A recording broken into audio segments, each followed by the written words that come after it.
స్వామి ఇక్కడ కొలువు తీరినాడంట. రెడ్డివారు కొలువు తీరినాడు. రెడ్డివారండి. మీరెవరు? నేను రెడ్డివారి మంత్రి శేఖరుని. ఏమన్నా కూడా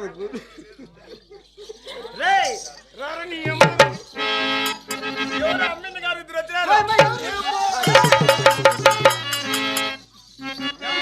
పట్టుకునేవాడు అన్నవాడు కాదు. రెడ్డివారి మంత్రి శేఖరుడమ్మా. దుంపలు ఉంటాయి చూడు, దుంపలు మూత గుద్దేసినట్టుంది. నా ఎవరిన వాడు గాడ్రగా పుండిట్టున్నాడు. నేను ఎవరు తెలియదు నీకు. ఎవరు నా నువ్వు? కదా ఎవరు నా బట్ట బిడ్డ నీ నోట్లో నా సాడు.